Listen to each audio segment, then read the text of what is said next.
sobe aqui é a chamada nesses dias.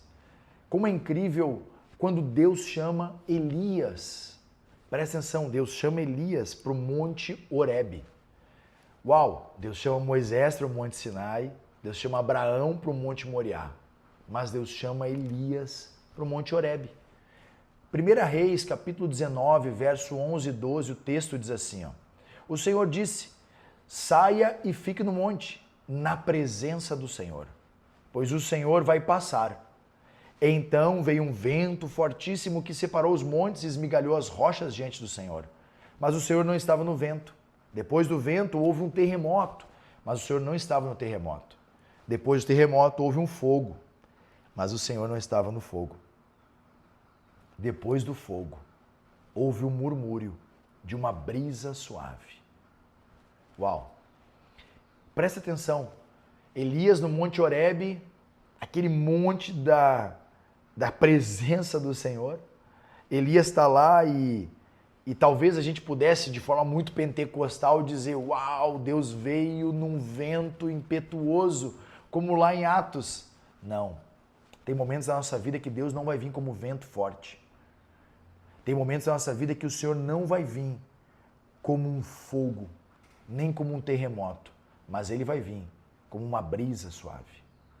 Olha como é incrível, a brisa suave te leva para contemplar, enquanto o terremoto te leva a temer, o fogo te leva a aquecer e o vento te leva a sentir. A brisa suave te leva para contemplar. Talvez Deus tenha chamado Elias ao Monte Horebe para falar através de uma voz mansa e suave. Isso mostra que Deus muitas vezes se revela de uma forma tranquila, queridos, uma forma íntima. Quem sabe nessa manhã você acordou e uma doce voz do Senhor, através de um canto de um pássaro, bradou ao seu coração. Quem sabe nessa manhã você abriu seus olhos, ouviu do lado de fora da sua casa um canto de um passarinho. E esse canto ecoa como a voz do Senhor dizendo, mais um dia, mais uma misericórdia, mais uma bondade se renova. Sabe, queridos, não é o quanto Deus pode bradar, mas é o quanto nós podemos ouvir. Presta atenção nisso. Não é o quão alto é o brado do Senhor, mas é o quanto nós podemos ouvir. Sobe aqui, eu quero falar contigo. Sobe aqui e eu quero ministrar o seu coração.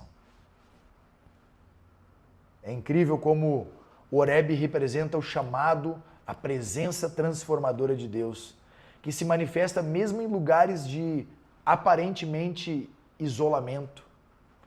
Sabe, Elias estava numa caverna, queridos. Elias estava lá em cima no monte, numa tranquilidade. Como é lindo quando Deus fala comigo, com você, no meio da calmaria. Eu acredito que Deus tem chamado você para ouvir a doce voz do Espírito Santo. A doce voz do Senhor. A doce voz dele que agora está falando contigo, tenho certeza. Tenho certeza que está ministrando algo no seu coração. O Horebe é lembrado como um lugar onde Deus cuidou do seu povo em tempos de necessidade. Por exemplo, quando Moisés tirou água da rocha, foi lá no Monte Horebe. Ou quando, por exemplo, a provisão de Deus surge no meio da dificuldade, onde supre as necessidades físicas, aonde cumpre o que Deus tem para o seu povo. Quem sabe o monte de hoje é o monte da tranquilidade, o monte da suavidez. Quem sabe hoje é o monte da voz suave. Sobe lá para ouvir a voz do Senhor. Deus abençoe, querido. Tenha um ótimo dia. Até mais.